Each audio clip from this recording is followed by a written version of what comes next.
नमस्कार, मैं हूं हिना मेहता और आप देख रहे हैं एसडी न्यूज नेटवर्क पर आज की बड़ी खबरें फटाफट अंदाज में। राहुल गांधी का संसद मार्ग थाने के बाहर धरना, एफआईआर की मांग पर अड़े। दिल्ली में नेता प्रतिपक्ष राहुल गांधी शुक्रवार दोपहर से संसद मार्ग थाने के बाहर धरने पर बैठे हैं। उनका कहना है कि 20 जुलाई के संसद मार्च में घायल छात्र साहिल लोहबच की शिकायत पर एफआईआर दर्ज होने तक वे धरने से नहीं हटेंगे। राहुल गांधी ने साहिल के शरीर से निकले पैलेट के छर्रे दिखाते हुए पुलिस से सवाल किया कि अगर पैलेट गन पुलिस ने नहीं चलाई तो फिर किसने चलाई। वहीं पुलिस का कहना है कि शिकायत क्राइम ब्रांच को भेज दी जाएगी, जो पहले से 20 जुलाई के मामलों की जांच कर रही है। एमपी यूपी की 7 नदियां खतरे के निशान से ऊपर, कई इलाकों में बाढ़ का खतरा। देश के कई राज्यों में भारी बारिश के चलते हालात बिगड़ रहे हैं। मध्य प्रदेश में नर्मदा और मंदाकिनी समेत कई नदियां खतरे के निशान से ऊपर बह रही है। उत्तर प्रदेश में भी गंगा, घाघरा, शारदा, टोंस, सोन और मंदाकिनी नदी उफान पर है और करीब 13 जिलों में बाढ़ जैसे हालात बने हुए हैं। उधर हिमाचल प्रदेश में मानसून से जुड़ी घटनाओं में अब तक 219 लोगों की मौत की जानकारी सामने आई है। वहीं राजस्थान में श्रीगंगानगर में बारिश की कमी के बीच तापमान 40 डिग्री के पार पहुंच गया। भोजशाला के पास जुमे की नमाज सुरक्षा में 1000 जवान तैनात। धार में भोजशाला से सटे क्षेत्र में जुमे की नमाज को लेकर शुक्रवार को सुरक्षा के कड़े इंतजाम किए गए। करीब 500 नमाजी निर्धारित स्थल पर पहुंचे, जबकि दूसरी ओर हिंदू संगठनों ने हनुमान चालीसा का पाठ किया। किसी भी अप्रिय स्थिति से निपटने के लिए करीब 1000 पुलिस जवान तैनात किए गए हैं। इलाके में ड्रोन, सीसीटीवी और तकनीकी निगरानी की जा रही है। फिलहाल प्रशासन की निगरानी में नमाज और विरोध प्रदर्शन की स्थिति को नियंत्रण में रखा गया है। तेलंगाना सीएम रेवंत रेड्डी को अमेरिका जाने की मंजूरी नहीं मिली। तेलंगाना के मुख्यमंत्री रेवंत रेड्डी का प्रस्तावित अमेरिका दौरा रद्द हो गया है। मुख्यमंत्री कार्यालय के मुताबिक विदेश मंत्रालय से राजनीतिक आधार पर यात्रा की मंजूरी नहीं मिली है। रेवंत रेड्डी फिलहाल लंदन में है और अब 30 अगस्त के बजाय 23 अगस्त को हैदराबाद लौटेंगे। अमेरिका में प्रस्तावित निवेश और साझेदारी से जुड़े कामों को लेकर उन्होंने अधिकारियों को निर्देश दिए हैं कि दौरे के बिना भी संबंधित संस्थाओं के साथ एमओयू और समझौते पूरे किए जाए।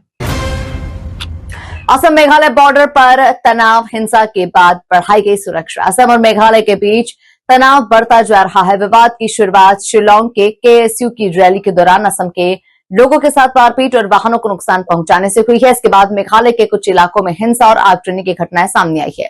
विरोध में असम में भी प्रदर्शन और सड़क जाम किया गया, जहां दोनों राज्यों की सीमाओं पर सुरक्षा बढ़ा दी गई है और प्रशासन हालात को नियंत्रित करने की कोशिश कर रहा है। एमपी के सरकारी गेस्ट हाउस में यूपी के वरिष्ठ आयकर अधिकारी की लाश मिली। मध्य प्रदेश के कटनी में उत्तर प्रदेश के रहने वाले वरिष्ठ आयकर अधिकारी मानवेंद्र प्रताप सिंह का शव सरकारी रेस्ट हाउस के बंद कमरे में मिला।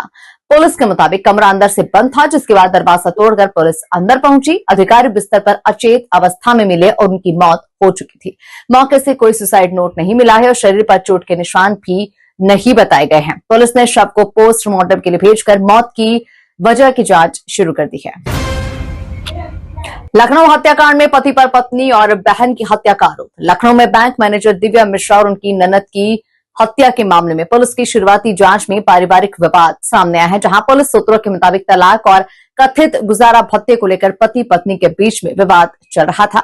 आरोप है कि पति ने पहले बैंक के बाहर पत्नी की गोली मारकर हत्या की, जिसके बाद घर पहुंचकर बहन को भी गोली मार दी। इसके बाद उसने खुद की भी जान ले ली। पुलिस अब घटनाक्रम, हथियार और सीसीटीवी फुटेजेस के आधार पर मामले की पूरी जांच कर रही है। अखिलेश मायावती समेत 52 नेताओं को bullet proof jacket. Uttar Pradesh में विधानसभा चुनाव से पहले अखिलेश यादव, मायावती समेत 52 नेताओं को बुलेट प्रूफ जैकेट उपलब्ध कराई गई है। इनमें 11 कैबिनेट मंत्री भी शामिल हैं। सुरक्षा मुख्यालय ने ये जैकेट खरीदी है और एक जैकेट की कीमत करीब 1.5 लाख रुपए बताई जा रही है। बताया जा रहा है कि पहले चरण में 8 और दूसरे चरण में 44 नेताओं को जैकेट दी गई है। हालांकि सरकार ने आधिकारिक तौर पर इसके पीछे की वजह स्पष्ट नहीं की है। यूपी चुनाव में योगी को फ्री हैंड देने की तैयारी, टिकट पर बड़ा फैसला संभव। उत्तर प्रदेश में 2027 विधानसभा चुनाव को लेकर भाजपा के भीतर बड़े बदलाव की चर्चा है, जहां सूत्रों के मुताबिक केंद्रीय नेतृत्व ने मुख्यमंत्री योगी आदित्यनाथ को चुनावी रणनीति और टिकट चयन में ज्यादा अधिकार देने का फैसला किया है। हालांकि सहयोगी दलों के साथ सीट बंटवारे का अंतिम फैसला केंद्रीय नेतृत्व के स्तर पर ही होगा। वहीं यूपी के नए प्रभारी विनोद तावड़े को योगी सरकार के साथ बेहतर तालमेल के लिए अहम जिम्मेदारी सौंपी गई है। अब देखना होगा कि चुनावी तैयारियों में ये बदलाव कितना असर डालता है। ट्रंप का दावा, हॉर्मुज पर जल्द अमेरिका का पूरा कंट्रोल होगा। अमेरिकी राष्ट्रपति डोनाल्ड ट्रंप ने दावा किया है कि अमेरिका जल्द ही हॉर्मुज स्ट्रेट पर पूरी तरह से नियंत्रण हासिल कर लेगा। ट्रंप के मुताबिक अमेरिकी कार्रवाई में ईरान की नौसेना, वायुसेना और सैन्य नेतृत्व को भारी नुकसान हुआ है। उन्होंने ये भी कहा कि अमेरिका ईरान को परमाणु हथियार विकसित करने की अनुमति नहीं देगा और जरूरत पड़ने पर सैन्य कार्रवाई से पीछे नहीं हटेगा। हालांकि हॉर्मुज को लेकर अमेरिका और ईरान के दावों के बीच में तनाव लगातार बना हुआ है। फिलहाल इस अंक में इतना ही। अगले अंक में आपसे फिर होगी मुलाकात। तब तक के लिए दीजिए इजाजत। नमस्कार।